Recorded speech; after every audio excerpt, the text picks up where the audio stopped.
Well, we've got some talent up in here, off in the spot. We've got the one and only Mr. Peter Bailey. I'm gonna get into it. Wait, hold on.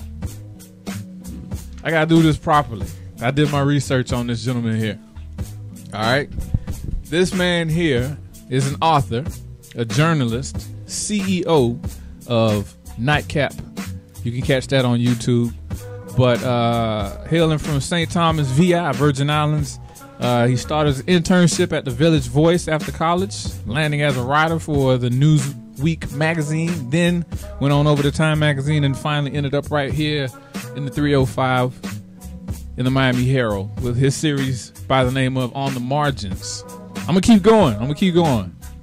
All right. No, you can't give people too much. Don't give too much? But not too much. All right. Ladies and gentlemen, I'd like to introduce to y'all Mr. Peter Bailey right here at the spot, y'all. How y'all doing? I'm so happy to be at the spot with two lovely folks. No applause? We need the applause. Oh, no, I'm going to give him the applause because we got so much stuff to talk about with Mr. Bailey, man. It's the applause is coming. Trust me, it's coming. Okay. Go ahead. Happy to be here, man. I'm grateful, thankful, happy. Glad to have you here. Good Now we got a lot going on here, and we had like a dope off mic discussion with Peter about the state of hip hop, the state of a lot of things right now, man. Just society as a whole. If you don't follow him, you need to. It's I am Peter Bailey on Twitter, Instagram, and on Facebook as well. Facebook Peter Bailey. Yeah, and you know, some of the things that you talk about are so provoking. You know, I like to call you proactive with some of a lot of things that you talk about because you're not a native, but you got so much native. You more native than the natives. Yeah, you know, I mean, like I said, I moved from New York, and unlike people that come to our city as a transient town to take something, Miami's been very good to me career-wise. I wouldn't be here if it wasn't good to me. And so I got to be good to the city. It's a city where I found my voice. You know, in New York, I was a writer. I was doing well. But I always tell people Miami's where I found my voice. And, you know, if any artist, whether you be a writer, singer, author, musician, finding your voice is when you reach your artistic peak. So I'm happy for Miami for giving me that because it's just Miami's such a bold, we're such a bold, raw, daring city. We're actually a very proactive city. We just need to learn and understand how to unite, because what happens in Miami, a lot of raw experiences are introduced, and then if you notice, people around the country kind of follow it, take it, and capitalize upon it. That's something, you know, being a native, that's something I feel that's slept on. Indeed. In Miami is the fact that there are a lot of trends. Like when things was popping in the 70s, or when there's a hub of any kind, even if you want to take it back to the drug trade, Indeed. You have to pass through Florida. It goes up to L.A., and I mean out west in L.A. and New York and Chicago. Miami is a part of that. Florida is a part of that. I mean, Texas. There would be no hip-hop if you really think about it without Uncle Luke. Right. That case, they fought in the Supreme Court. But, you know, the legacy they're known for, sadly enough, is more the raunchy, you know, the women or whatever. But that case, fighting for, you know, the censorship laws to allow urban artists to really speak their minds, that was groundbreaking. Well, we're going to get into a lot of radio.com. Man, if y'all could hear half of the stuff we're saying right now. Yeah, off air. Knowledge. Yeah, definitely. We got the I'm going to call you brilliant, brother, because, you know, it takes I was told this a long time ago, it takes a lot to be a lot. And indeed. To have some of the views, and like you said, to have that third eye to see up beyond like what a lot of the people are looking at right now. You on that same vibe, and I'm talking to journalist, author, Mr. Peter Bailey, CEO. Let me throw that label in there as well. Let me talk about your beginnings with the memoir you worked on. Well, we'll get into your other beginnings. You know how you started, but like, how did you end up hooking up with Trick Daddy? The truth is, you know, when I was at the Miami Herald, I saw a void. And that void I saw was what most people would know about Miami. Our black community, our inner city is just neglected. It's very much neglected by the mainstream media. It's just very, I say that, sadly, I think that it's almost like the civil rights movement flew over black Miami. Because traveling around the country, I never really had ever encountered, because I moved from Harlem. So you understand what Harlem is. Right, exactly. So now I come to Miami, And I went from the mecca of where there was a black voice, and I come to Miami and there's none. You know, and Trick, I would write a lot of these stories about Miami's inner city, and he became a fan of the work. And he reached out. These people reached out to basically ask if I'll write a story. And I always wanted, through my years of working at the Herald, I wanted, you know, every artist, every creative person, they have a body of work they want to create as a gift to someone. Right. And I wanted always to tell that story of Miami's inner city. But I know if I just tell this story about urban blight and poverty and childless, you know, fatherless kids, who's going to really read it? Right. So when Trick came along and let me tell that story through his life, it was the perfect synergy. Godsend, yeah. And it's funny because it's weird because I remember there was I think BT or someone came to interview me and Trick down at the studio. And the young lady, you know, I look at the world in shades of gray. I've lived a very circular life, as you would get into later, so I don't look at the world that cut and dry. My whole body of work is very ambiguous. Right. Like, I let you think. You know, I definitely I was a philosophy major in college. Okay. So I like to spur thought. I like to make you think what you think you know is not really what you know. Right. So she came and assumed, she looks at me and looks at Trick. I was like, she kind of said, how you two? And he told her, he said, that's your problem. Me and him are kind of the same person, just in different extremes. Right. You know, and it was literally like a kindred soul. Like it's like we're literally very uncompromising. We stand by what we believe in. And if we have certain values, we do not compromise. So having that, I'd say that me and Trick, when we got together as creative people to collaborate on a book, it's like a perfect storm. It's like literally a perfect storm. Perfect storm. And if I value anything in the creative world, is when you catch that synergy. Yeah. You know what I'm saying? Like, I can take it back. We were talking about basically hip hop in '98 because that's really when it hit with us, with Lauryn Hill. I went to college, man, that thing and the, the Roots and all those people. Roots, Common, Tribe Called Quest and all that. Outkast. Yeah, Indeed. Yeah, all that. Indeed. Juvenile. When Cash Money came out, listen, that was a synergy. Like what he was talking about with him and Trick, where you got all these different components coming together. Manny doing the beats, Wayne doing lyrics, and Juvie and everybody else, BG. Them coming together and they create something that is going to outlast them. That is something that I think very highly of when it comes to the creatives. Because, you know, maybe you do another memoirs. And I've had many offers from major stars, bigger stars. A part two to Magic City, but it won't have that. It won't have that effect. No, I literally, I won't say who, but I've had many very lucrative opportunities. But real artists, we do what we do because we believe in it. If I don't believe in it, it's not going to be. It's not gonna so rock. Until, you know, I actually worked on my second book now, and another, we probably get into that later, but another memoir with a star. Like I've told people when their managers call, it has to be someone as honest as Trick. Well, let me. And that's hard to Trick find. Is honest. Very. Let me read. Let me read a comment. Yeah, there's a couple of things we just won't talk about right now. All right, this is a quote from Peter where he said, "But back then, I found myself in Trick's studio contemplating how in the hell did I arrive here? Sometimes indulging in vices they use, but to quiet the demons who haunt the criminal past. Mine's from betrayal at the hands of corporate. Amen." Wow, you dug that story, man. That's good research. I told you. I forgot about that story. I'm not a journalist major, but I do work. Wow, I work. Wow, you you know, people have said my signature to my work, I guess what people its claim to fame is its understanding of its subjects. It's so the truth is I'm one of those journalists, I'm one of those writers who sometimes it's great, but of course, you know, there's no perfect art, there's no perfect person. Right. As a journalist, you know, most journalists stand on the ivory tower. They got their hair slicked down with the suit on, with the glasses, and it's like they do no wrong, they're not human. I'm different. And I think that's why my subjects open up the way they open up to me. Because if I'm gonna ask you to put your life on a platter, I gotta serve you some of mine. So naturally, you know, whatever space I'm in, I become a little bit of it. Okay. To really and see, that's the sacrifice I make as an artist for the readers, for the consumers. Right. You know, because so you can really understand it. So you get the rawness of it. I mean, Trick Daddy is arguably the most authentic. I mean, I say it all the time. Trick is a guy from the streets that just happen to rap. Other kids. Other guys tend to read about that lifestyle and mimic it. But he is what he is, and he just I'm with guys. I'm in a certain environment, so of course, you know, certain things happen. Well, we're gonna keep this conversation going here. Because I definitely have to ask you a question about Trick. But we'll play this artist right here.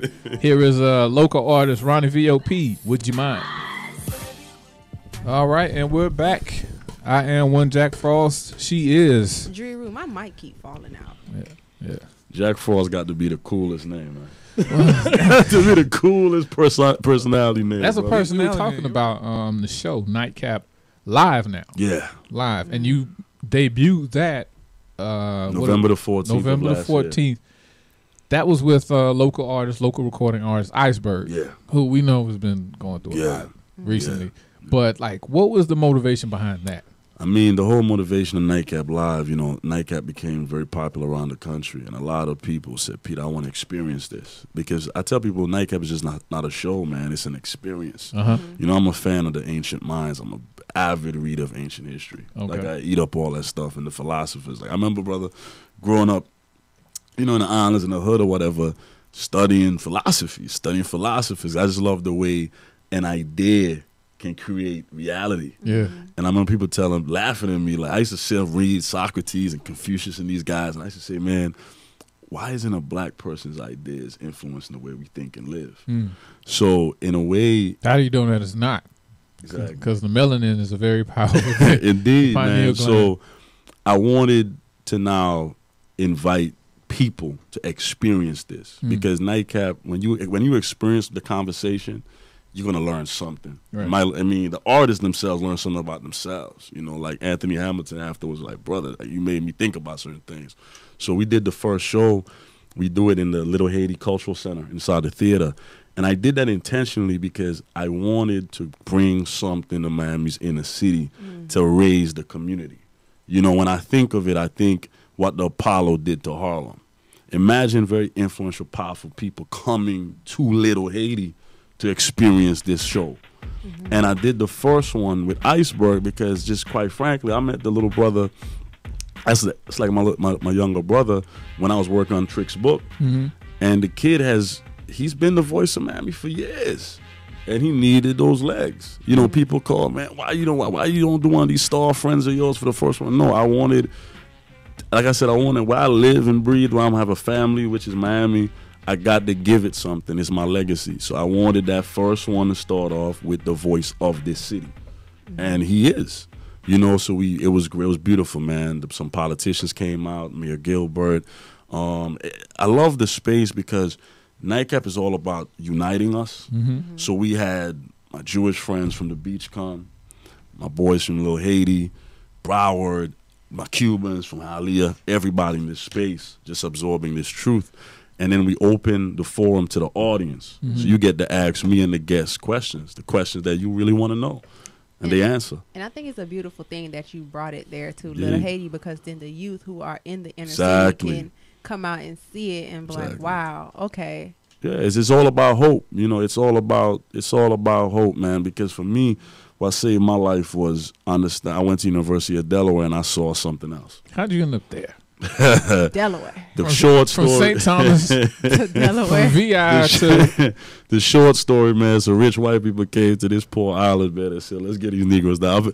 No, honestly, yeah. What happened? My high school was the most notorious high school in the Virgin Islands. I'm talking about we were too violent to get accredited. I'm talking about people getting killed in my classroom in front of me. Good Lord. You know, it was crazy. It was madness. And I remember just being angry in that school because I remember saying, I'm just as talented and smart as anybody, any kid around the country. But they just won't give our teachers and our educators the tools necessary because they don't believe that we could do anything besides go to prison. So my whole life, I had a vendetta against that. So basically, like I said, it was me and like 4 students who were the top students in the country. scholarly wise, you know, academics. I was also an athlete. And yeah, it was this University of Delaware, it's very prestigious, predominantly white university, wanted to try something, bring kids from this Caribbean nation, grew up in squalor and all this. And something to talk about. Yeah, and also diversity. You know, they probably got a lot of money for bringing us in there. That never hurts. No. And our brother, I never knew what Delaware was. When you grow up in the islands, you know New York. Like my family, they leave the islands, they go straight to New York. All island. And it gets cold, and when it gets cold, it comes down to Miami. So I'm like, Delaware, what the hell is that? I thought it was like a town in New York or somewhere, but I remember at the meeting, you know, they gotta come and meet your families or whatever. And my father asked the lady a question: "Are there gangs over there?" The little white lady looked at my pops like, "Sir, there's no gangs. How are you going?" Yeah. So changed my life, man. It changed my life. I remember one incident. Me and my buddy, my best friend I grew up with, because we had vowed to each other we're gonna make it out the hood. So we went to college together, and we were in the campus yard, and these two white guys were fighting. F you, John. Screw you, John. And the guy spit in the other guy's face. So where we're from, we think, oh boy, ambulance about to come. The guy, it really made me think about life different. He wiped the spit off and walked away. And then a couple of days later, I thought about it. They got stuff to live for. Right. They have stuff coming down the pipeline. One day he may be a partner in a law firm. Right. So he doesn't take these silly chances. So what? You spit in my face. Okay, whatever. So it taught me the essence of life, man, is exposure. So why did I bring it to Little Haiti, like you just said? And it's free to the public. You know, this whole thing is free to the public. So people, you don't have an excuse. I was just about to say that. Yeah, it's funded by me and my team, whatever, you know. The next one is February 26th. The Selma, the movie star from, Omar Dorsey's coming in. He's a big fan of my work. Like I said, it's free to the public. Because inspiration is free. Now, with him coming in, what do you... We'll probably get into that a little later as far as how do you feel about the Oscars now that it's coming up? We'll get into that in my segment. Yeah, but that's why I brought it to Little Haiti. Well, let me ask you this. In regards to the youth, reading a quote that you have here, you were talking about the problem with today. We live in a whatever's popular, #popular culture. A majority of people can't even tell you what they like, why they like something. Yeah. It's the truth. You know, I think that the social media age has been powerful. It gives people like myself, who the CNNs of the world just consider my work a little bit too raw, a little bit too intelligent for these black kids. You know, they'd rather me on there smiling and showing my teeth and dancing. But so it's allowed our voices to be heard. Having said that, it's also allowed our children to be programmed and brainwashed a little bit. So we have I'm a big fan of theater and literature, as you can tell. And Arthur Miller had a play, Death of a Salesman. And in the play, the whole concept was that Willie Loman, at that time, artists felt that television was the enemy of the world. This is right around the invention of the TV. And they felt, Arthur Miller and those artists, they felt that the TV would destroy society, because it would make you always be looking at someone else's truth and trying to live theirs. And that's what's going on in social media. So true. And reality. It's kind of like television. We've become apathetic zombies, where we don't really. Everybody has a truth. Everybody has their purpose for being and why God put you here. Right. But the 1%ers know that. Those that are smart enough to break through and understand that. Exactly. Sadly enough, coming from where we're coming from, when you come from an economic space of despair, you don't have time to think an original stance. You know, people slam black people in the city for not reading as much. When you're trying to pay 3 bills, you got kids to feed, you might not have time to sit down and think about philosophy and starting a business. It sounds like gibberish. Yeah, and that's why I say that poverty is the only devil that I really know. Well, we're going to keep it going. We've got... jump up on stage, and he was going to pull a Taylor Swift. But he thought about it and was like, no, I'm okay. And so he went on stage? He went on stage. And then he paused for a little bit, was like, no, and he ran off. And Jay-Z looked terrified in the audience. Like, he did not want Kanye to do it. But then Kanye went on afterwards and said that he don't think Beck should have won. He's tired of the Grammys doing this to artists, and Beck needs to respect artistry and, you know, the typical Kanye West friend. How do you guys feel about that? I think, like I've said publicly, and shout out to my brother Lil Duval for retweeting the comment with an amen. Black people need to stop seeking validation from everybody but themselves. You know, it's just every year, the Grammys, the Oscars come out, and we complain, oh, we got robbed. The Grammys, I think they say the awards committee is comprised, the majority of it's all white men over the age of 63. And even your peers vote. And we live in this is probably a controversial comment, which I'm known to. This is a predominantly white country. I can't even really get that upset. It's a predominantly white country. So, do they want to see depictions of themselves in power? Yes, it's human nature. It's a predominantly white country. I agree with it. But I get labeled with a nonchalant or blasé approach that I give to it. But think about it: the Grammys, the Oscars, and the Emmys. Right? We'll raise hell because Denzel didn't get it, but when he did get it, for being a killer. All right, Halle Berry, she had to have sex with him. But now that's going to be my going into the Oscars. You know, everybody feels like Selma. Now I will say I didn't particularly watch the movie. Didn't go watch it yet. But you sleep. I know. But from what I'm hearing, they feel like Selma deserved more nominations, or the actor deserved it. And how about this? Actor Omar Dorsey from Selma is coming to Nightcap Live February 26th, and I will be addressing that exact issue. I will be asking him questions. You know, one thing he pointed out, he was like, you know, as African Americans, we, like, especially the women or him, nobody can play a leader and receive a Oscar. So you have to be filling the radio vote. Have you seen the movie Selma? No, I haven't. I would say something, but I don't want to get cursed out by my lovely black people. No, go ahead. I saw it. It was a good film. It got nominated for best film. I think we as a people, to be taken seriously and respected, you can't just go giving a Grammy because of the sentimentality of what it is. It was her first film. On that level, it was a great film. There are other filmmakers who presented amazing bodies of work. Let's stop the political correct stuff. For black people to be taken seriously, we have to understand that. We have to understand that we got to live in a society that's not politically correct. I don't want a Grammy or an Oscar because it's a movie on MLK. I want it because it was the best creation of art. You don't want an affirmative action Oscar. No, and I'll be honest, the movie was epic. It was an amazing film. I'm sure it will win an Oscar, but there were other films. I disagree slightly. Okay, because I'm a history buff as well, and I've heard the recordings. You know, between the president at the time, Lyndon B. Johnson, and Martin Luther King. And it was kind of like when I saw the Biggie the movie. It was like, but y'all leaving some stuff out. Okay. But it's impossible for you to put all that in, you know. And that's the thing that I felt that it kind of lacked. And get this.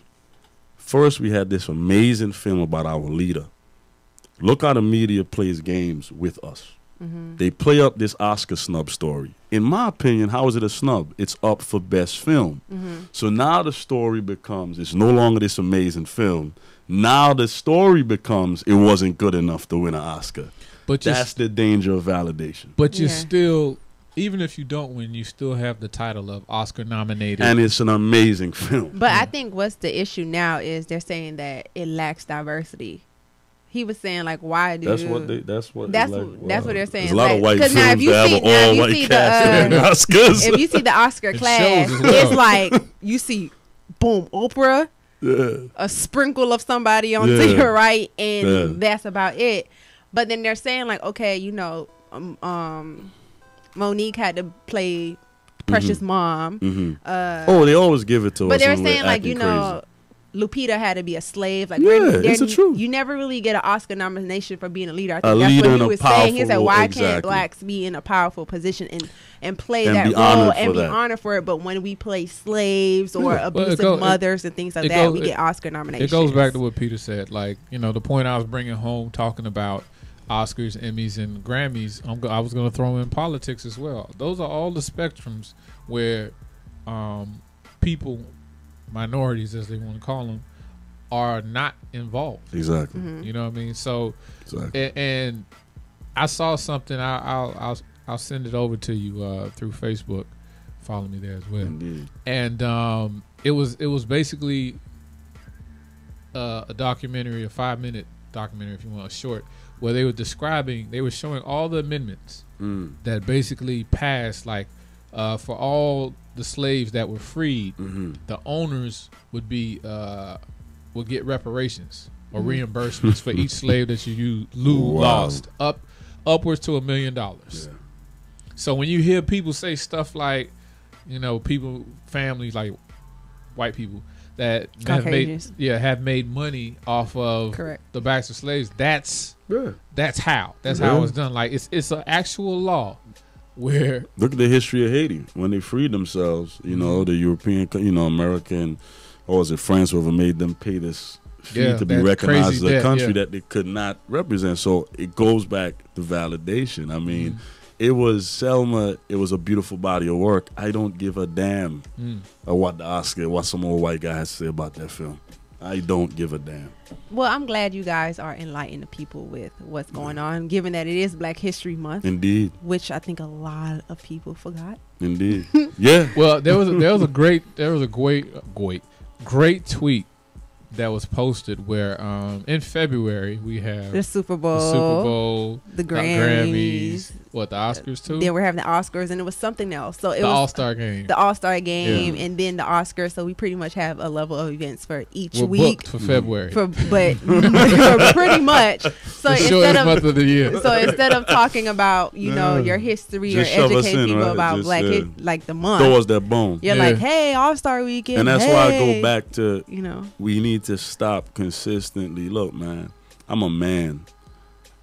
I'm not going to keep asking other men for what I'm entitled to. I'm not going to keep asking white people, can you like me? Can you approve my work? I'm a man. Oh, you're how that sound? You're an uppity nigga, aren't you? You're entitled, aren't you? Okay, we were talking about Kanye. I love Kanye West. He's he's an amazing artist. When Kanye would just free himself, you're a multi-millionaire. You're accomplished. You don't need these people's cosign. You don't need their validation, brother. So do you think that's kind of why he has the wife? I'm not getting into that with you. Well, you're not gonna get me in that debate. Let the sisters all go Kanye with that one. I'm not getting into that one with you. You're not trying to slide that one in there, free love. I'm not getting into that one. Well, Pete, let me ask you this: is there anything you would have done differently on your path along the way, looking back on it all? Yeah, brother. Nothing is perfect. And I would tell young people this all the time. I had a lot of bad things done to me, man. When you're in a space where you don't really, black people, man, we've been beat up so much. I got a saying that we're so accustomed to losing, we don't even know how to win. We don't know when we won. We don't, sometimes you get success and you like. So I've been very distrustful of people over the years. I'm a very closed off person. And I think that there's so many people that want to know me and my brand. And I never did interviews because I think that what I would do and what I'm doing now to mentor younger guys coming up on, I'm young, but I'm a young OG like Fabulous. What I tell them is, man, don't let the pain of your past make you bitter, because it could close the door on people that really want to help you. I think that this I don't need anybody mentality, nobody helped me. I had to grow into myself and understand that, a lot of people helped me. And the people who did, I'm a black man, and I was 23 years old at Time Magazine, brother. I was called a affirmative action hire. When I was writing, one of the youngest writers ever published in that magazine, and they shut that. Some older white writers got upset. Well, let me ask you this. They wanted me to just fact check. It's perfect. And I refused to just fact check. I think we're on the same page. I refused to just fact check. Speaking about that, you have a quote here that says, by 23, I have published articles in both Time and Newsweek, breaking to lunch on sushi, fumbling with chopsticks to impress society friends as fraudulent as me. So what were you saying? what I was Yes. saying, like I said, I mean, as I said, my signature is that I open up. You know, I'm honest. And when you're a young guy, you're 23, you come from an urban space, and you're working in an environment where everyone went to Ivy League schools. Everyone's white. Is that intimidating? When I was younger, when I went to college, yeah, because you don't understand that you think, and a lot of black people have this issue, you know, and let's keep it real. Black people go to art galleries pretending to like the abstract art, don't even know what it is. Miami. You don't have to like it. No shade. Wynwood, If you don't Art like Basel. sushi, it's okay not to like sushi. Right. So when I was at that age, it was like, you kind of wow. But then now that I'm accomplished, I have friends in the Hamptons, wherever. We're all the same, but we live in a world and a society when you think if your pedigree isn't up to par, you won't fit in, or these people somehow and getting around that demographic and those people, man, they're more screwed up than most of the brothers in the hood that I know. No, I've encountered some in my trips to Brickell, and it's like, you know, like I can only imagine at some point I'll venture to some of these areas. But you bring up Harlem.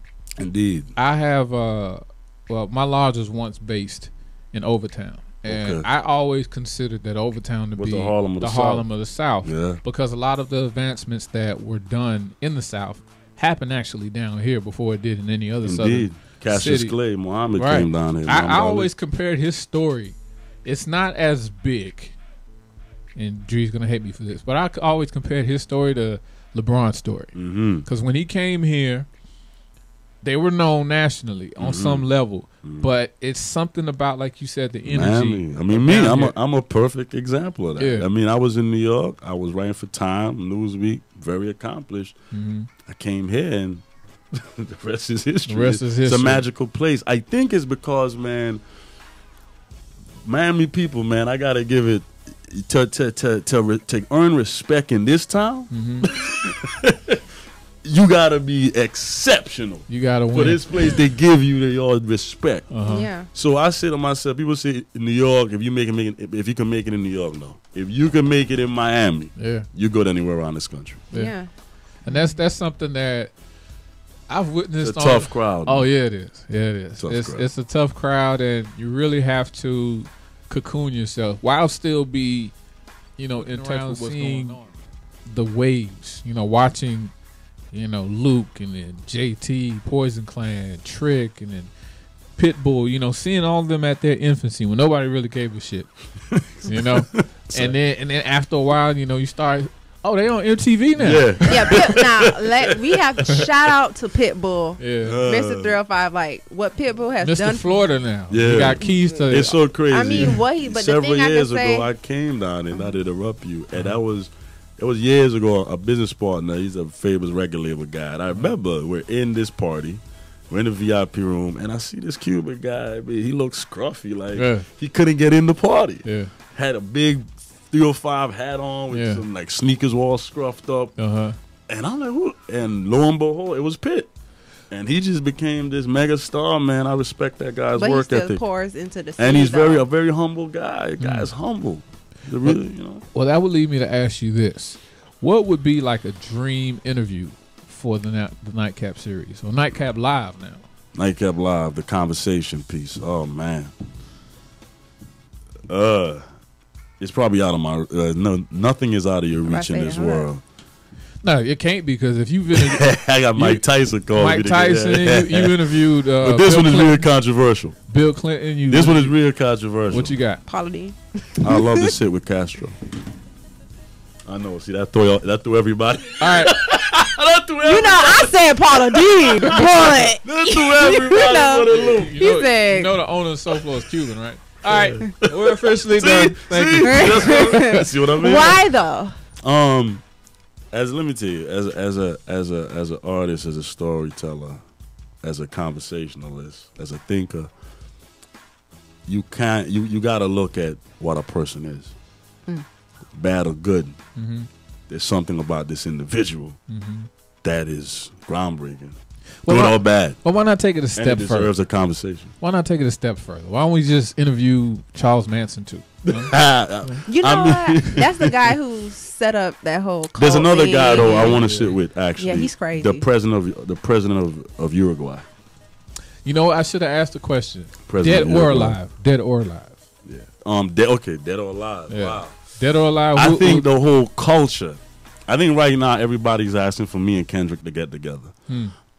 People want me and Kevin Gates to get together a lot. Yes, please, everybody's talking about it. Seriously. People on Twitter, like it was like 100 tweets. Yo, Peter, you and Kevin, you and Peter gotta sit down. Dead or alive? It's between Marvin, Bob, and Pac, man. Hold on. All right. Well, Baby Pac, man. I gotta sit that brother right No, there. Pac. If Pac was alive now, Yeah. you know, I think he'll be calling out a lot of these. Yeah. But Marvin Gaye, man, I love that guy. Something about him. Well, this is what we'll do. You mentioned an artist that's currently within the last 3 days. Dree asked us like, "What's hot?" This is what's hot. Here's Kendrick with "Black of the Berry" Yeah, man. right here on SoFloRadio.com at the spot, y'all. All right, we'll continue in this discussion right here on the spot with the one and only. I am Mr. Peter Bailey is the name he goes by right here on the spot.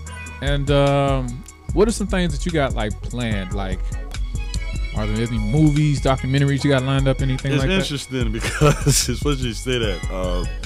I actually shot my first movie role in 2000. And I think it was about 2 years ago. Actually, it's me, starring me, Lynn Whitfield, Clifton Powell, Dang, big names. John Deal. Yeah, some major people. It's actually a memoir of a slave that freed himself. You know, shot in Pennsylvania. I was up there for like 2 months in the mountains. It was a great experience. A period film. How'd you find that gig? Man, the director is a fan of my work. Okay. And no, that's another. No, actually, that gig was crazy. No, that's a whole nother thing. That gig, because I've got so much things going on. That one, I actually, before the year Nightcap started, I finished Trick Daddy's. I finished that book. And I just wanted to, I always want to explore something new. I was in theater in college, and an actress friend of mine, told me about the role, and I went, got the role or whatever. And that same year, I started the show. And that opened me up to how crazy Hollywood is. It's like Hollywood is a lot of politics where, like I said, that film has been finished and produced. There were screenings in LA, screenings in Philly, and it's still on the show. Yeah, it's supposed to come out. I think the director, great guy. I mean, he had different cable TV deals for it, but I think he wants to take it to the theater. So I can't knock him for that. Well, like one of the things I brought up, like I said, with the factions, the different factions that will further permeate the whole glass ceiling effect that we got, right? It's crazy. What would be something that you have in mind that can combat that? This whole Nightcap movement, man. I created a Nightcap space to create media for us. It's its own platform. So basically, that's why I started a new Nightcap debut. That's for undiscovered artists. We're gonna start working on some documentaries. I got a documentary I'm working on now that's based in Miami. Very powerful story about the Yahwehs. I want to tell that story. So yeah, man, I'm working on my next book. My next book is kind of fascinating. It's with a debutante. Okay. Because I've been, my conversation with Ocho Cinco about monogamy that went viral, it just made me want to understand women more. So I'm basically going to be writing this in a woman's voice. Okay. Kind of push my artistry, but it's about beauty. It's about how beauty can be a woman's enemy. So it's a coming-of-age story about a girl who's looking for love in very much the wrong places. And we're close to signing. We're about to sign a deal with Simon & Schuster, so I'm working on that. And, man, just keep taking this Nightcap Live. See, Nightcap Live is the new reincarnation of Nightcap. It's where it's an experience. Right. So, man, we're just focused on, I got agents in L.A. that basically they always been shopping. I know that they get upset at me sometimes because, like I said, if it compromises what I believe in, I'm not doing it. There's two roads to success. There's a long road and there's a fast road. The fast road is the cheap way. In my conversations, I get unprecedented access that people in major networks don't get. When 2 Chainz and me had our sit down in Atlanta, the Def Jam execs called me. How you got changed when he said he wasn't talking to anybody? So I'm in situations where there's things that I see. And if I want to put things out like TMZ, I mean, there was one incident, I don't even see who it was. This guy and his wife showed up at the set. No. You know, and there's things that I didn't create this space for gossip to tear it down. Right. Yeah. You know, so that's the cheap way. And people understand the truth never dies. See, this is God's planet. You could give your ratchet, your ignorance, your madness all you want. And it's like food, right? When you go to McDonald's, you see the new Sundays. They always got something new. And you try it, but you go back for those fries. Yeah. Nightcap, you're going to keep going back to. And that long way, that's the way that stays. Because I tell young artists all the time, if the machine didn't build you, they can't break you down. So Nightcap has an organic cult following that's just growing and growing. And these people, I call them my family. Like, you guys are my family. Support it because you believe in it. Yeah. So when you believe in something, you can't destroy a man who people believe in. Right. So for the brand, man, it's just expanding this media conglomerate. You know, I look at guys like Ted Turner. I'm no different. Steve Jobs. How am I different? Because I'm black. Tyler Perry. That's a brother that His story is incredible. Yeah. People always kind of tell me about his story, like to kind of merge what's going on, where he showed people that you could build something within the black community. And he did. He did it in the black community. But you know what's so I sad believe about he's a that? Virgo as well. He's a Virgo, yeah. But you know what's so sad about that? Black people always tear down Tyler Perry. Black people for always his tear work, down though. something. And I'm just like, you know, let him be. The thing about Tyler, as much as I respect him, as much as I admire what he's done, I'm always going to be a critical thinker. And in every great power institution, there's always a flaw. I think Tyler now needs to get out of Tyler and now build. The problem with powerful blacks, they never build up other blacks. So they become powerful, but they're isolated and crumble. Tyler needs to go to Morehouse, condition, groom, Find the next Tyler, and you back them. And that's the thing that I've learned systemically is what it's done. Is where you give him the riches, he will now be isolated from his people, because now it might not even be him. It's like what you said, like you just gained a form of success and you don't know how to deal with this. That's true too. And you know Nook and John them don't know it either. Yeah. You could give them a chance, but obviously it's not on the level and it's not up to par to the people that are building corporations. True. My dad told me some real stuff yesterday. The 1%ers that you were talking about, that's ahead of the game, that's making money. In all honesty, back to the glass ceiling thing, you will never touch them. Yeah. Warren Buffett, Bill Gates, you will never touch them.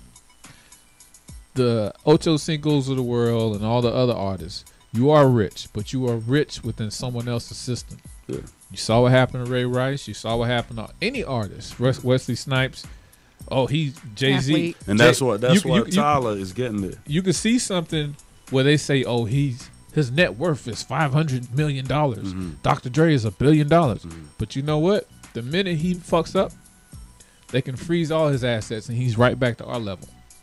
That should be something. And that's why Tyler has such a unique. Tyler can reach that Bill level. Yeah, he could do it because the man built his own. Yeah, Tyler is the most powerful direct. He's more powerful. Let me explain. He's more powerful. Tyler Perry is the only movie director in American history that has 5 everything go to #1 beyond Spielberg. And this is what I'm trying to say. I know Hollywood. Right. Tyler Perry is the only individual can take his product, take it straight, and put it on a network. Spielberg can't do that. Bruckheimer can't do that because Tyler got the people. Yeah. Now, like you said with Tyler, I won't judge him because I think for us black people, when we get a level of success, man, we've been suffering so long. Yeah. We're so scared to, like you said, we don't trust anyone. Right. And like I said, I've had that issue. So, but for him to further his legacy and be that build to reach that level, he has to build up others. Yeah. You just got to. You just have to. Well, let me ask you this. In doing so, there was a comment that you put out there where you said You were speaking of someone. This might be in regards to the trick piece where you said, I told them I won't be a part of what I call the marketing of gangsterism. Profiting from the pain of people in the inner city whose despair now seems to inspire headlines in America's media houses. Yeah. Now, that, to me, my interpretation of that is that you're going to use a fine-tooth comb when it comes to putting a certain type of content on air. Is that correct? Yeah. I give a perfect example of this. Black people, our pain is the most marketable commodity there is right now. Mm-hmm. You know, you got kids of the suburbs bouncing to this guy in Atlanta, whoever got shot, and the boom, boom, boom. But kids, black kids, and I won't even say black, we'll say social classes. Poor kids need to understand something. These kids don't want to be you. Mm-hmm. They'll dance to you on a Friday night, get high. If they get in trouble, daddy's going to go down to the station. Because I went to college with these kids. Yeah. Daddy's going to go down to the station house, talk to somebody, put you in counseling. Tyrone and Jose go in the county. They doing that bit. They go in the county. Yeah. So I'll give you an example. I did a piece on Ocho Cinco with the whole monogamy thing. Oh. Yeah. And MSNBC, their African-American wing of media, wanted to feature it exclusively. I said, fine, great. Went up to New York, met with them. They took the one line from that entire conversation where Chad said, well, you talking about me, because the whole concept was monogamy. He believes that a man can't be faithfully successful. And I said, that's a crock of BS. We make choices. Right. Mm-hmm. So he used it to justify his argument. I love Chad. Martin Luther King. That MLK was a hoe. Oh my God. Yeah. They decided to take that line and make it the headline. Yeah. And I'm like, of everything we discussed, so it kind of tells me, do you people really want do you really want our children to see good portrayals of us? Do you really? And the thing is that with the urban wings of these media houses, which I can't stand, because when me and Trick was shopping our book deal, they came to us. Amistad wanted it. I don't want Amistad. I want my book deal with the same publisher as your 50 Shades of Grey and whoever else. Don't shove me in the urban wing. Yeah. Because I know what comes with the urban wing. Less promotion, less everything. Right. So my thing is, okay, the route for the Washington Post and all these urban wings. Right. It's like, I think you touched upon this earlier. This is why I advocate for black entrepreneurship. If you live in a man's house, he may let you drive his car. Hell, he may even let you sleep with his wife. Because there's some people freaky like that. They're not giving you the keys to the house. So this whole working within the system thing, brother, I was thinking the other day, I just be thinking sometimes. I said to myself, what happened to black people? We don't own anything. If we got to, how can you live if your entire existence is dependent on other people? The way we communicate with each other, information, the New York Times, CNN, it's not. We don't even control the means to communicate with our people. Have you watched Hidden Colors? I've heard everybody keeps telling me about it. I'm gonna check it out. I got you. That Tariq brother, yeah, everybody. I got you on a copy. But it's like, how can the clothes you buy, the food you eat? I'll tell you something that, again, I'm a history buff, and what happened? I'll tell you what happened. One of the things that probably kicked that into motion was Black Wall Street. Somebody told me about that. What happened with that? They burnt the whole thing. And it wasn't. You know, okay, we walking in your hood and we just gonna start a pitch fire. There was, I could send you this as well because I got that video on Facebook where one of the guys, he was like in his 80s, the guy they were interviewing, and he said, yeah, me and my neighborhood, we handled ours. But it wasn't until I looked up and they were dropping bombs, like fire bombs from the planes. So they made sure to burn that. And then when it came to the bodies, they just started, when they do the count, it was like, yeah, such and such number was hurt and such number of people were killed. Well, what this guy saw was that they were dumping bodies in like crates, black bodies. So you can't really figure out what the estimate was. They might say, 500 people were killed or 200, maybe, keep it a safe low number. but who knows? It might have been 1,000, or they wiped out a thriving community because they were making millions in the 1920s. Wow. A black community, Black Wall Street, where they watched the goods, they watched everything, they count all their goods. The money went around at least 3-4 times. Like I think Chris Rock or somebody brought that up, where there was like the Jewish dollar, quote unquote, goes around the neighborhood 5 times, the community 5 times. The white neighborhood, it goes around, same Japanese, black people doesn't go around no time because all the money goes out. And doesn't come in. It goes out. You look at our inner cities, and that's why I'm really hoping these I wrote a column, I wrote a column in the Miami Times about our city, and that's why I challenged Mayor Gilbert, Keon Hardeman, and Oscar Brain, these young boys, these young leaders, that the people, when I drive through Miami's inner city, is the only inner city I've been in America, the city this level, there is nothing there. Like when Magic brought in that theater in Harlem, that Blockbuster, it was groundbreaking. Because you got to leave your house, sit down and eat, watch a movie in your community. He brought us a Burger King, though. Yeah. He brought us a Burger King.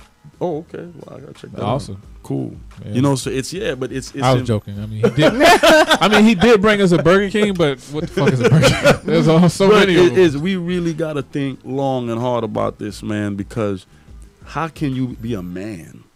People ask me, why did I walk away from, my career was great. I could write for any publication in the world. But I remember saying to myself, I went to an awards show.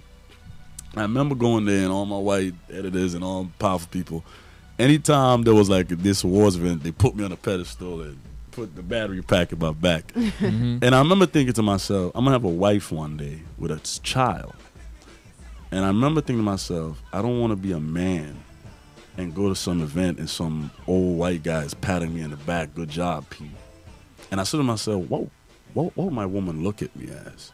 That my entire importance and self-worth and our livelihood is depending on this man who most likely doesn't respect me or my culture.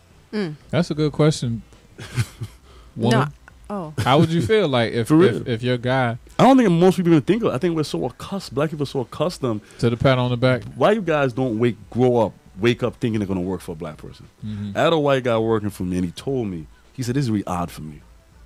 He said, "This is really odd." But for no, me. it's they true don't though. grow up. They don't grow we up with that. automatically think we're gonna go to school and work for these people. Not even that. We grow up work for like a Fortune 500 company. Yeah, go work for them. 9 out of 10. Go those make someone rich. Are, working for those corporations that are owned by. Go make somebody rich who most likely does what Donald Sterling does in his private hours. These niggas, John. Yeah. But it's funny you say that because I actually turned down an internship with a guy, of course, a Caucasian. The way he was talking to me, as if he was like, you're too confident, in yourself. Or he was like, how do you know this is what you're going to end up doing? Like the career path I said I wanted to do. He said, how did you know that's going to happen? I was like, what do you mean? Doubting you. And then he was like, oh, okay, well. But as a woman, do you think of that? Do you think when you're with your man, do you look at, I think we're so accustomed to subservience, we don't even think of these things. No, actually, I never really thought. You're going to this gala and Tom, and you're sitting there, and you feel so great and happy about this. But I didn't never picture myself. I had that moment. I wouldn't want to be around those people and have my husband feeling like he have to do so much to please them. And that's what we have to do. If you really, when we had the little Boosie conversation, it was very interesting. When that thing went viral and Boosie said black people are the worst race and boom, boom. Okay, so what I found very fascinating is this. I don't want to call them Toms, but I'm a self-made businessman. So you can do that. We had these people, I've been doing these positive conversations for how long? They know who I am. We had certain black journalists in the mainstream media and Huffington Post and Ebony Magazine, these people. All of a sudden, they discovered Nightcap and decided to go on Twitter calling him a coon and this a coon. And I said, wow. So this is the theory. A conversation me and Boosie had made some black person in their corporate office so embarrassed that Tom or somebody is going to be, oh, you black people are the worst or whatever, That conversation was for these children. Mm-hmm.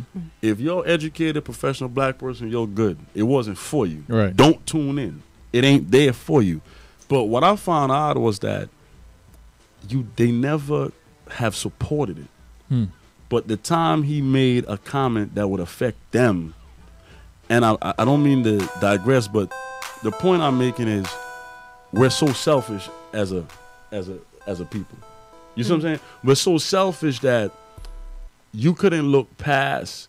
What I'm trying to say is, if you got to go to a corporate office, sweetheart, and when you listen to Boosie in your car, and you got to go in that office and turn that off, you don't have power. Mm-hmm. If you have to go to your cubicle and become this other person like W. Du Bois, do the dual consciousness, you don't have power. And I came to a moment in my career as a man, I got tired of that. Mm-hmm. I just got tired of it. It just depends on what you want for yourself or how you see yourself. Because I don't see myself, honestly, working for a corporation like that. That's how you see I yourself. see myself being a self-made. And it's okay to entrepreneur. work for a corporate because not everybody could run a corporation. Right. Yeah. But I think blacks should be in a place where you could work for someone who respects Respects you you. and your culture. Mhm. Right. And there's just, when I started the show, this is when this all came to me. There's not a lot of black power brokers that I could have turned to for investment. And I have friends who are white, Italian. These guys had an idea that were less, not even something with my credentials. Right. And they had those resources. So that's why it told me I got to become a black entrepreneur because I don't want a young brother or sister with a beautiful idea. They can't find an investor. A venture capitalist. They couldn't find one. Well, let me play this for you since we're talking about some deep stuff here with the brother. I'm putting interview. If you challenge, she sounds.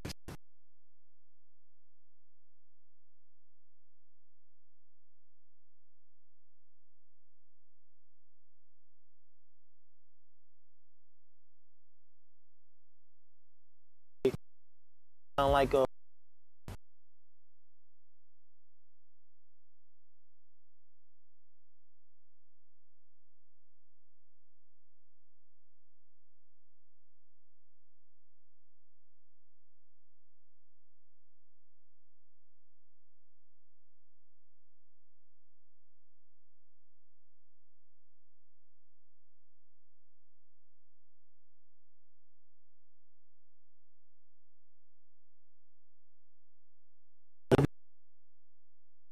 music. Right. What Chef said, she's talented in her form. Key word, her form. Right. Any Any individual can be talented in their form. right. What I think about it is this. This is what I think about it. It's a topic that needs. This is how I look at it. Life, period. The fact that hip hop. I tell people all the time. People always say, "I don't want anybody to use me." This is what I say. Be happy you have something of value that could be used. Right. The fact that hip hop has reached so far, and I'm gonna challenge our hardcore hip hop heads or whatever, our community. So they say Iggy's a gimmick. She copycatted something, and that's American capitalism. These artists are making most of their money overseas. Right. Yeah. That's the crowd who really respects their art form. Right. Exactly. People over here are listening to Turn Up. Yeah. So isn't it hypocritical that Raekwon go to Australia, could be booked in these countries, and these people support him, but they can't rap? Right. That's hypocritical. I take it further. Nothing in this world belongs to anyone. A white guy created this iPhone, so I can't use it. The fact that hip hop, the fact hip hop reached this far, it shows that black people are in front of people around the world. Right. So you have to look at the positive of that. For whatever Iggy's gimmickry or whatever, she's signed to a black man. Somebody, Yeah. I had T.I. on my show. From what I know about T.I., he's always about empowering black people. Right. So let's take it further. You say that she's a gimmick.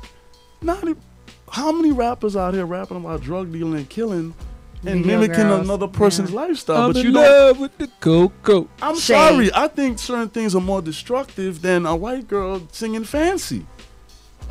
I'm sorry, but people emulating a drug dealing, telling kids I got bricks and all this. Which one is more destructive? Exactly. That or Iggy Azalea? I think we're focused on the wrong thing. We're always focused on the wrong thing. Because, okay, I'll give you an example. The young lady, Azalea Banks or whatever. I was listening to the young ladies, and I was really, that's why she's a brilliant young lady. I really Yeah. was following the things she was saying. Right. Then I see a tweet where she says, I want to lick some DI whatever, or some craziness. Right. So I said, hold up. Yeah. Were you attacking this girl because of black power and black truth, or you just mad at and you want attention? Now I saw she's It's gonna do Playboy. so Yeah. Yeah. That's what killed me though, because she always say some statement. And I'm like, well, clearly she has brains, because the things she's tweet out. That's what it people makes have to you think. understand about activism. You gotta be understand. Look at things on a large, round picture. But you're Nah, it's right. Is Iggy? Look, do I like this stuff? No. I'm going to play devil's advocate Okay. in this instance, right? Okay. What we have here with the people that have this weight of enlightening people, we could take it back to Pac. Indeed. Pac died at 25 because he was 25. He had the weight of a 30, 40-year-old man. He had that type of responsibility, deep. but he was still a kid. That's deep. So That's how in very the world? deep. I How in didn't the think of world? What Martin Luther King died at what? 37. Wow, that's deep. You know what I'm You're right, saying? these guys were So young. these dudes, Malcolm, around the same age. Wow. It's impossible for you to have all this sense Yeah. and then not be human. You know, we're not robots like you said. Yeah. You know what I'm saying? So it's And that's why we go back to we slamming kids from impoverished communities to rap. I got a rule in life. I use an analogy. If I see a hooker, if I see young ladies that's 17 years old that's hooking for some money to feed her child, and I don't stop and offer her some help. Now, if I offer help and she says she doesn't want it, then I can make my judgment. right. But if I don't offer help, I don't have anything to say. So you got Chief Keef and these kids, you're slamming these kids. These, like you said, these kids are 16, impoverished in Chicago. Yeah. Somebody said, yeah, I like you rapping about this murder. Wow, I could get a check. I could feed my family. Yeah. But you slamming Chief Keef. Yeah.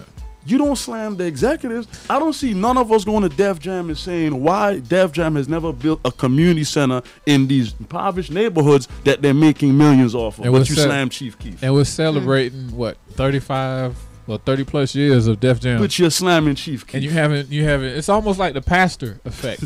You know what I'm saying? Like the pastor that pulls for the building fund but never really contributes. It's the same thing with the Def Jams of the world. Like the community has put you up there. The community has made you a brand, but you haven't reimbursed. Because the it's community. easy for black people to just slam each other. That's our favorite pastime. Our favorite pastime. That nigga ain't gonna be shit. Yeah, it's our favorite pastime to just beat each other. Man, I saw Love and Hip Hop for the first time. I Wow. said I was in the Oh, studio and these gosh. people said, "Watch." I said, let me watch this. Yeah. And I said to myself, "Good Lord." It was just troublesome in my spirit. You had People to like break fighting. out into like a People mini just prayer. fighting, Yeah. fighting. And I told myself, the wealthy friends I have, you know what they do? They listen to meditational books. They read about meditational work. They read philosophy. Poor, impoverished people. And that's what I'm coming from this community. We feed on negativity. That's all we do. So about that, how do you feel about Mona Scott Young being a African American woman, sweetheart. and of course she is. Sweetheart, She's the owner, producer I of got a Love and rule. Hip Hop. My rule is a code I live by. I don't judge you until I meet you. But I want to sit with her on this show because I got to understand this. Because Love and Hip Hop, in my opinion, single-handed is destroying the entire generation. What? Not Flavor of Love? Or whatever they are. I mean, You taking these it back. things are single-handedly black women fighting. It's, I don't know. But she's been receiving backlash from the community because they're saying to her, like, how can you have, I don't know. these women, Yeah. especially even if they're not black, they're still minority, Hispanic women. I have or an whatever, interview that's on coming here. up with Scrappy that's very explosive, and we're talking about that same issue. Yeah. Because I went in on it. You know, that's what I do in my show. I go for the truth. Right. And to give a little tease, he said, Peter, well, you got to blame those women. They're choosing to go on TV. But see, I repeat, it's like the dope boy saying, well, if I don't sell it, somebody else will. That's the BS. Yeah. I think that, not saying that Scrappy's full of BS. He just gave his honest, heartfelt opinion about it. I think, like I said before, poverty is the biggest devil I know. And I think that's what most of these women go on They're these shows desperate for because money. they need need money. income. I They think need one income. of the like Jocelyn, she's from Miami, and she always says like, you know, with her relationship with Stevie, like he took her from that environment, and this show gave her a an lifestyle income. and gave her an income. So you my know? argument is, can we as a people find an income without having to prostitute ourselves in front of camera? Or sell our souls. That's my issue with America. It's like the only way for a black man to be extremely successful is I gotta dance like a monkey on television. Bobby Smurda. And Remember that video? that's my issue. Yeah. And that's why I've created a space, because I want to show people, I want to show kids, man, that you could be an upstanding brother, you could be righteous, you could be positive, and you could still be thorough.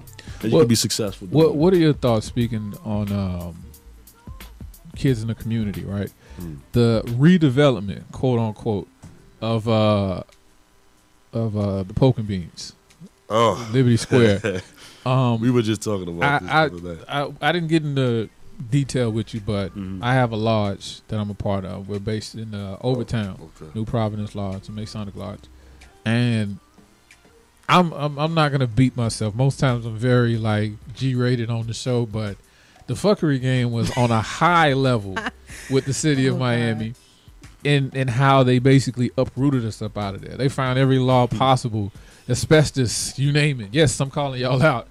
And you know, I'm seeing what Miami is becoming. You know, it's the city of skyscrapers and all that stuff. And they're invading eminent domain. They're invading Overtown. And I feel like the same thing will eventually happen. What happened in Harlem? Yeah, that's what happened in Harlem. And it's eventually going to venture out to Liberty Square, because when the Scotts projects got refurbished, apparently they were going to bring the people back. Those people are now down south, or now in what is known as Murder Gardens, because all those people that you dispersed or displaced or whatever, they're now in other parts of the city. And what are your thoughts on that? Like, how's that? I look at it in a certain light like this that may be a little bit different. We as a community, we as a people, you're living in an environment for 20, 30 years. Do you ever think to say, let's elevate this?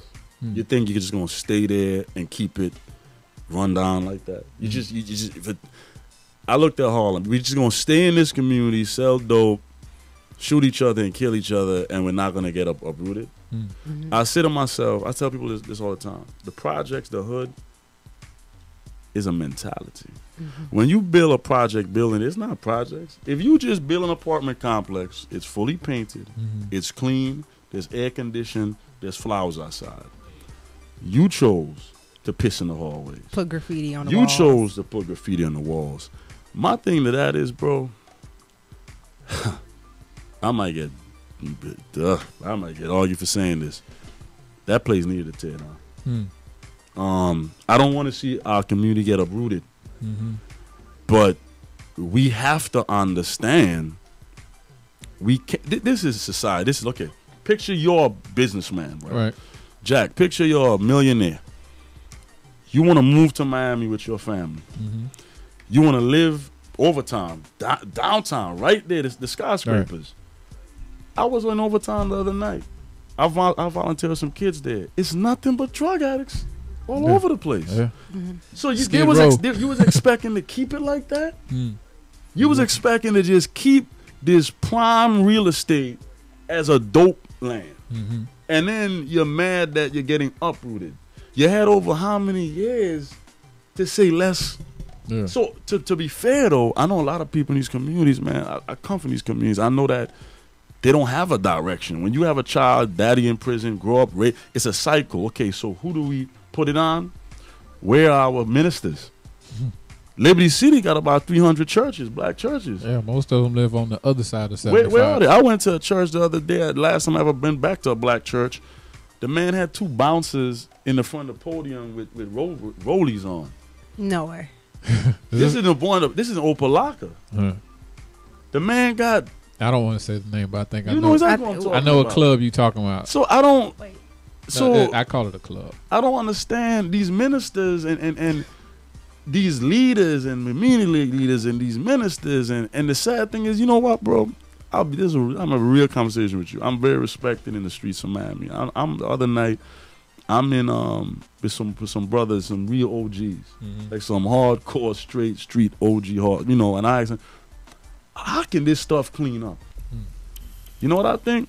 I got a very revolutionary idea because I've said this to brothers in Harlem too. All these guys in the streets, take that money and start buying up your communities. Take that street money and start buying up your communities. Get out there. You know it's wrong. Whatever you did, means to end or whatever. But now take that money, start buying up those communities and developing them. Well, without naming names, there was, I wouldn't even say, but I don't know his history, whether he was living that life. But a prominent guy runs 18th Ave. I'll say that much. And he basically was trying to buy up the whole neighborhood. They ended up shooting him. He lived, but he owns up to a certain amount of the block, and I guess the other block is owned by the neighborhood. Yeah, because it's my belief that most real street dope boys, I don't think that's what you really want to do. It's something you because most of them they trying to get in the music, right? So it's something you're trying to leave, right? Because from what I see, the leaders, the ministers, I don't see the leaders doing anything with these people. I just see, man, I spent a lot of time in pork and beans when I was at the Herald, and I'm just looking at this place like I knew this was coming. Come on, bro. Yeah. We in Miami. The weather is beautiful. Prime you got realty. New Yorkers like me who tired of cold. Yeah. Liberty City, Little Haiti over time, right there downtown Miami. The beach is right there. Yeah. Like I Exactly. said, put yourself in the shoes of a successful businessman. You got a wife and child. You come to Miami. Where do you want to live? Right. What's for sale? Right. And I ain't talking about a house. It's I up want- to I the want- people yeah. in our community say, look, man, I know racism. I know systematic racism, all that. I'm going to say one more controversial thing that I'm probably going to bring up at the show, and I'm going to say it at your show first because I respect you, brother. It's a theory I have. People slam you all the time, like my Boosie conversation.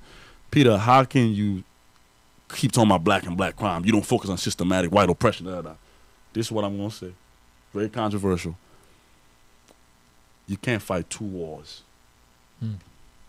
If we want to focus on systematic white oppression, that would have called for revolution and war. I don't see any of us doing that, No. and I think that time has passed. It has. Second of all, you can't do that because there's a lot of non-blacks who support and believe in us. So you can't attack them. Right. So I hate to say it, I got to put a blind side to all that systematic whatever and focus on the community taking that L, taking the L that they got bent over, they got screwed. Yeah. Take that L and now build yourself up. Because you can't, we're going to focus on systematic, the white oppression, or self-improvement. You Right. can't fight two. Can't do two both, wars. And I don't see any of us taking pistols and going to start a race war. You won't make it. Which is unfair to do right now because you have a lot of non-blacks who believe in us. There's a lot of people who are not black that also say, you know what, we're tired of racism, we're tired of this ignorance. So to me, the people who keep focusing on this systematic oppression, what's their motive? See, I get labeled again with the nonchalantness because I'm a realist. Yeah. You know, at the end of the day, and I just feel like it's just a situation of the more things change, the more things stay the same. Like to bring back up Selma, like you did earlier in the show. What I took from the movie was nothing's really changed. You know, yeah, the cars might be a little bit different in the wardrobe, but in actuality, nothing has really changed because I saw something there that happened in the Malcolm X movie. There's always that one dude that's like, well, he ain't my God. See? I ain't gonna follow him. Well, It's us. Oh, look at you. You Us, oh, man. now you part. Now you part us. of. You walking with Jesus now. It's us. That's what they were saying about Martin Luther King. Like, who he think he is. That type of thing. We had because. Let me explain a little bit better for you. It's Black History A Month. scene, in the scene in the movie. he was coming to Selma. Martin Luther King was, and there was already a grassroots movement there. That's right. So they felt like, well, you coming in our territory. Why don't you stay over there? You weren't doing nothing over there. Why you coming here? And that's the automatic mentality that we have. It's sad. And I would say something even more controversial that black people don't want to hear. What? Slavery was not exclusive to us. No, it wasn't. Rome enslaved Greek, Spartans, other countries. Slavery is a systematic human condition. We have. I'm not saying get over it. I'm not going to say that. But I repeat, we were either going to fight and start a revolution, which that has passed, or we got to focus on us and in prime, because the whole protest, the marching and begging these people, the government, Right. they were doing this in the 60s. Exactly. They were marching and begging the presidents to be right by us and start in the 60s. We still doing this. Yeah. You We want to talk? still doing this. You want to talk about a no Vaseline situation, right? Oh, the George Bush thing.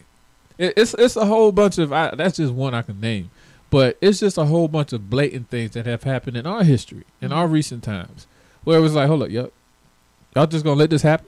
Yeah. Like, y'all know he didn't win. Well, get over it.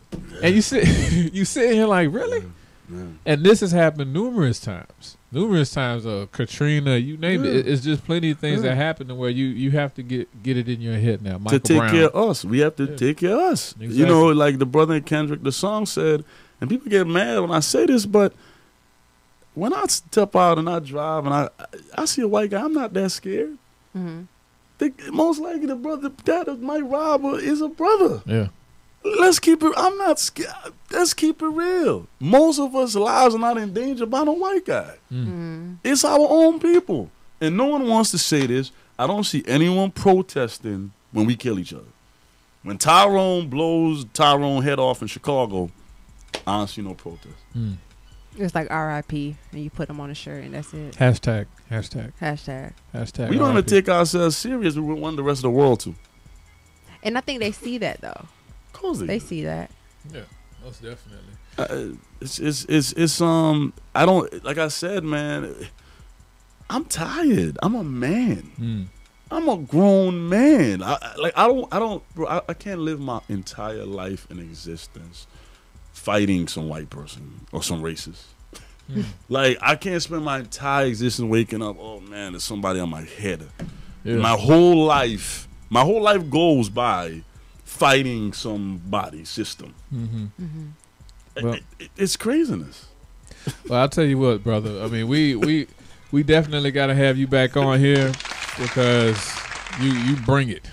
Dropping knowledge, but it was a great interview. Like, people need to hear this. Yeah, you know, they definitely will. some people might be upset, Yeah. but if All I can do is it's talk not truth. said, then you know, I think there's too much politically correct things in this world. I mean, because I move in powerful circles, and I know what these people think. I know what a lot of these leaders, they literally think this. But man, I gotta keep my face clean. So I'm gonna go out to these black people, tell them, the white man is Love racist, you. and they fight. And then guess what they do? They go back to them neighborhoods in their communities, and most of these leaders, they don't go to dinner. They ain't hanging out with people in Liberty City. No. They're gonna put the battery in your back and tell you, yeah, you in the squalor you in because of some racism. But they drive back to the same people they call racist, having dinner with, taking shots with. John Stonecraft, Primer 12. What I tell you? Living it up. you know what? Yo, this has been the spot right here on SoulFlowRadio.com. Actually, this is the spot discussions with the remarkable, the multi-talented, multifaceted Mr. Peter Bailey right here, man. Check him out. You can catch him on Twitter. I am Peter Bailey. Oh, one more question. A comment that you made on Twitter where you said, when I have kids, I won't be teaching them about slavery or I'm getting so much trouble for that one. than you being under someone. I got the rule that I never take back anything I said, whether it be wrong, whether it be right. It's from the heart. right. People need to stop taking one-liners. I know my history. I'm proud of my ancestors. I know the strength that we live in. like I said, though, there's other parts to our history. There's a lot of other parts to being black in this world. Right. Then I was a slave. And I think that my children, I'll be real with you, I think that at that age, I don't think they understand that the message is you survive slavery. I don't think a child that, when they get older, they might get it. But a child at 4 years old, when I tell him he was a slave, it tells him already he was less. That's what I meant by that comment. So people who are in and cursing and carrying on, this guy wrote me, I've been a fan of you for years. You're so brilliant. How can you such a reckless thing? You disrespected the graves of our ancestors. And I repeat, a 4-year-old, 5-year-old child doesn't interpret they overcame slavery as power. They interpret it as they were second. That was what I was trying to say. And I think you always grow up with that mentality. Thank you. And that's what I was trying to say. Let him learn about being a king first, and then he will find out about that. But from that high, there's a reason why that school, elementary school, protested to have Obama come speak at that school. Because they know the image planted on young, impressionable minds is that the most powerful man in the world is black. Yep. So that's what I meant by that comment. I don't think my 5-year-old understand, wow, Daddy, I'm so strong, I overcame slavery. Damn, I was a slave. I ain't nothing. Or that's really just all my people. And that's what I was trying to convey before all the... Now, you have to make sure whenever you write stuff, you have to think about it. Because, everyone has an opinion they never agree with. I think about everything. And like I said, I think there's a problem with the world. I don't think we need it. I think we think too much. Speak from the heart. See, truth. Always remember, we have a truth. That first thing that comes to your mind, that's the truth. When you're dating a guy and you had that premonition, this dude ain't no good, it was most likely true, it was true. But you went ahead anyhow. Man, look, that's when you're disobedient and you're not listening, but hey, I don't have no problems. Oh, that comment. Well, hey, quick highlight since we're doing the Black History thing. Let's give a shout out to one of the richest men that ever lived, King Mansa Musa. If you ever heard of him, he ran the golden trade for the Moors way back. Wow. And like you said, when I saw that, I kind of lit up. Can I learn about that? Can my kid learn about that? Yeah. I never know about that. Yeah, this was something that, well, you will know that when you following us on social media. But definitely that is something that I'm doing, and I recognize what you're doing, brother, as well. Appreciate as far as enlightening everybody, both men, women, and children. And we look forward to it. We will be in the audience February 26th. for Nightcap Live. Yes, I will definitely be there asking questions. Yeah. You know me. Yeah, by then you'll watch the movie, right? You better watch the movie before you come. Yeah. Selma. Is it still showing? Yeah. Okay. No, because sometimes I'll go to the movies and I'm like, can I see? No, we don't have that anymore. They're not going to have, what is it, Oscar nominated? No, they're not going to take that down. It's going to be there. But we thank you again, brother, for coming by. And go ahead, catch the rest of the show and bits of the show on This Is The Spot, Frostbite CV on YouTube. And, of course, you can catch my man here on IamPeterBailey.com and get all the content and interviews that he's got. Right? Dree? Yes. Facebook, Twitter, indeed, Instagram, all that right here on the spot, y'all. Later.